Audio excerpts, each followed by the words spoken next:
warahmatullahi wabarakatuh. Selamat datang di channel Visio BMC Mandalika. Jadi dalam video kali ini kita akan membahas bagaimana perkembangan Tukul Arwana setelah menjalani fisioterapi. Jadi pembawa acara sekaligus pelawak Tukul Arwana sudah menjalani fisioterapi setelah menjalani operasi. Jadi fisioterapi dilakukan Tukul Arwana agar kondisinya bisa segar pulih kembali. Jadi alhamdulillah proses fisioterapi sudah mulai berjalan dengan bagus. Adapun fisioterapi yang dilakukan oleh Tukul Arwana ialah untuk gerakan dan suara.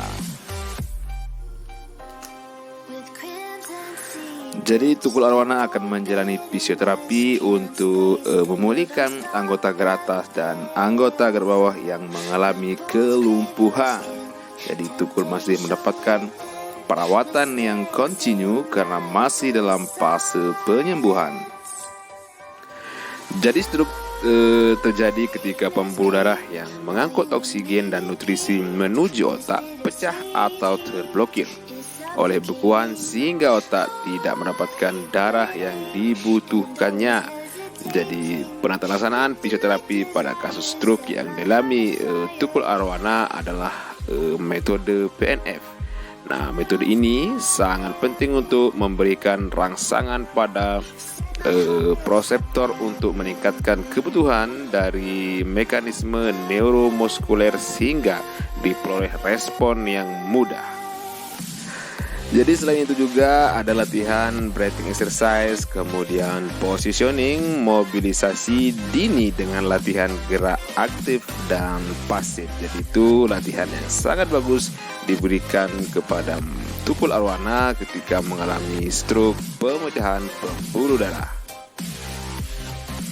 Jadi biasanya setelah dilakukan tindakan seperti itu maka akan dievaluasi dan biasanya akan ditemukan peningkatan kekuatan otot, tonus otot, dan tidak timbul pola sinergis. Jadi tidak terjadi penumpukan cairan mukus juga akibat bed rest atau tirai baring yang lama.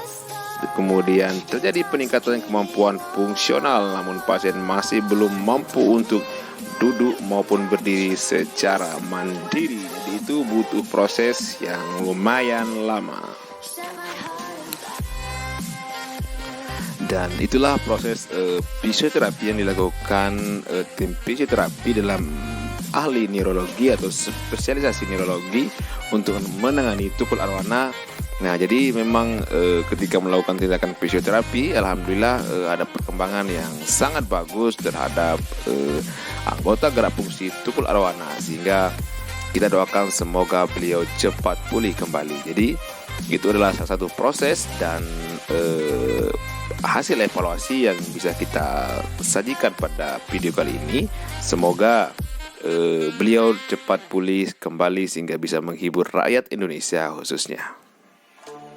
Jadi saran saya kepada teman-teman ketika ada keluarga, sahabat, dan teman dekat Anda yang mengalami stroke atau stroke pemecahan pembuluh darah maupun penyumbatan pembuluh darah, segeralah melakukan tindakan fisioterapi dan menghubungi fisioterapi terdekat untuk melakukan tindakan fisioterapi untuk mengembalikan gerak dan fungsinya. Kemudian saran saya jangan lakukan tindakan atau perawatan memijat kepada pasien yang masih mengkonsumsi obat pengencer darah. Karena biasanya ketika dilakukan pemijatan yang dilakukan oleh orang yang tidak profesional dan tidak mempunyai legalitas untuk melakukan hal itu, biasanya akan menimbulkan dampak yang negatif seperti memar dan segala macam, kemudian cedera pada pembuluh darah yang ada di jaringan otot, sehingga itu yang akan memperberat kondisi pasien. Jadi hindari pemijatan, kemudian konsultasikan ke tenaga kesehatan, hubungi fisioterapi terdekat untuk melakukan tindakan fisioterapi untuk mengembalikan gerak dan fungsi. Jadi tetap jaga kesehatan karena sehat itu murah, tapi sehat itu akan berubah menjadi mahal ketika sehat berubah menjadi sakit. Jadi saran saya tetaplah jaga kesehatan, berolahragalah, makan makanan yang sehat, kelola 70% pikiran, insya Allah stroke akan pergi jauh dari hidup kita.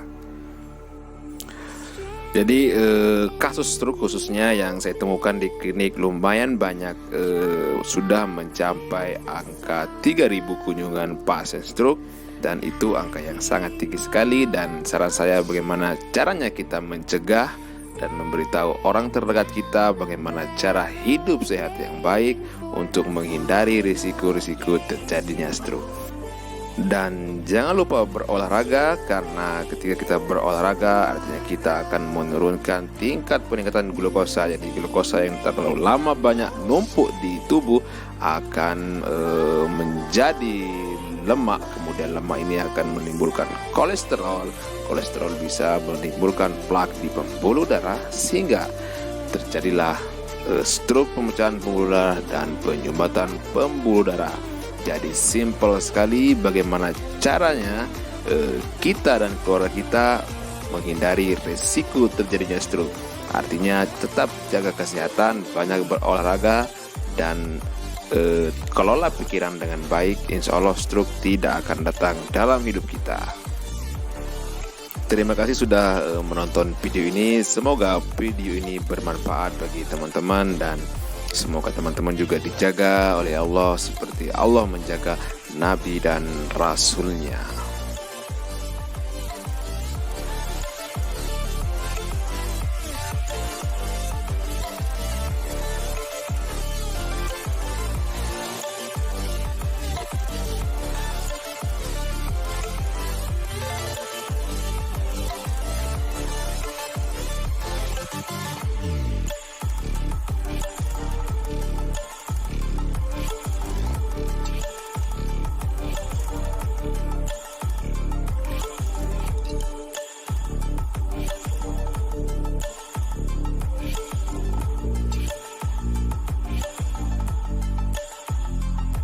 Jadi tetap jaga kesehatan. Sehat itu murah, tapi sehat itu akan menjadi mahal ketika sehat berubah menjadi sakit. Assalamualaikum warahmatullahi wabarakatuh.